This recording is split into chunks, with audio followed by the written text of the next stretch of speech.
Olá, amigos. Aqui é Gustavo Silveira e começa agora mais um episódio do nosso Café com Espiritismo.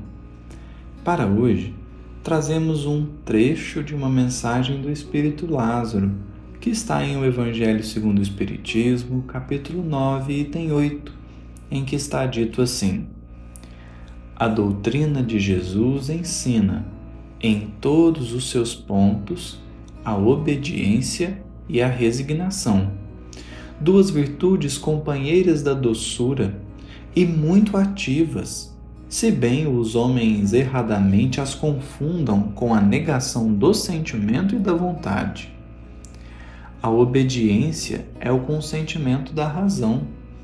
A resignação é o consentimento do coração, forças ativas ambas, porquanto carregam o fardo das provações que a revolta insensata deixa cair.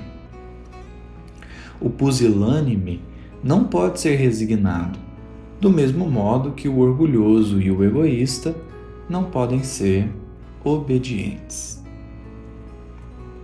Obedecer e resignar são dois verbos que por vezes nos ferem o orgulho. Obedecer parece tolimento do próprio livre-arbítrio e resignar parece servidão. Mas logo na primeira frase, Lázaro diz que a obediência e a resignação são duas virtudes muito ativas, embora nós as confundamos erradamente com a negação do sentimento e da vontade. E é interessante pensar nisso, porque Jesus falou algumas vezes: a minha vontade não pode ser outra que não a daquele que me enviou. Com essa fala de Lázaro, nós conseguimos entender que, em verdade, Jesus não estava suprimindo a própria vontade para atender à vontade do Pai. É que essa fala de Jesus também é uma expressão do eu e o Pai somos um. E nesse sentido, o que é da vontade do Pai há de ser também a vontade do Cristo, sem o que essa afirmativa é falsa. Obedecer às leis divinas não é abrir mão da própria liberdade e da própria vontade, mas justamente o contrário, por incrível que pareça. Emmanuel diz assim: se quisermos ser livres, aprendamos a obedecer. É que Deus é perfeito, e perfeitas são as suas leis. Nesse sentido, o melhor jeito de agir é necessariamente agir conforme essa lei. Não por imposição de Deus, mas a lei é perfeita. Se agir contra a lei fosse verdadeiramente melhor, então a lei não poderia ser perfeita, já que ela precisaria ser modificada. Então, onde fica a nossa liberdade? Fica em poder escolher seguir ou não a lei. Deus, embora saiba da perfeição daquilo que estabeleceu, não violenta consciências. E estamos livres para escolher entre obedecer ou não. E por mais que essa escolha por obedecer à lei de Deus pareça um tolimento do livre-arbítrio, como mencionamos, é preciso refletir um tanto mais. Emmanuel dirá assim no livro Pão Nosso: toda criatura obedece a alguém ou a alguma coisa. O homem obedece a toda hora.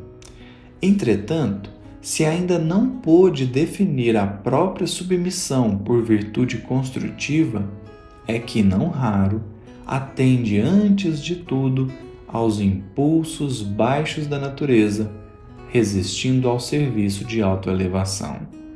Quase sempre transforma a obediência que o salva em escravidão que o condena. Por mais livre possa um ser humano sentir-se, e por mais que o seu conceito de liberdade seja fazer tudo o que quer, ele necessariamente estará obedecendo aos próprios impulsos que nascem involuntariamente no coração. Estamos sempre obedecendo. Por que então não obedecer à vontade perfeita de Deus? É o que parece que Lázaro nos sugere. Mas ele vai além e fala da resignação. Resignar-se não é ter um ímpeto de ódio e disciplinar-se. É nem ter o ódio em si. Resignação não é quando a revolta vem e nós a controlamos. Resignação é quando a revolta nem surge no íntimo, independente de qual seja a situação. Isso porque a resignação fala do consentimento do coração. E como Emmanuel diz, o coração inspira o cérebro dirige a existência. Portanto, o coração é a fonte.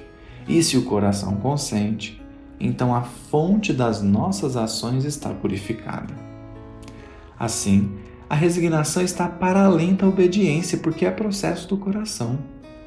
Todavia, como Lázaro também ressalta no final do trecho que destacamos, o pusilânime, isto é, o covarde, não pode ser resignado.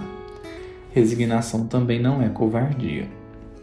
O covarde apenas não tem força moral para seguir os próprios desejos.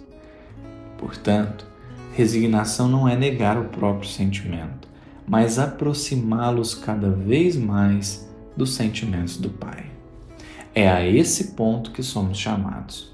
Mais que compreender, sentir. Mais que obedecer, resignar. Que tenhamos coragem e fé para viver esse processo. Um grande abraço a todos e até o próximo episódio do Café com Espiritismo.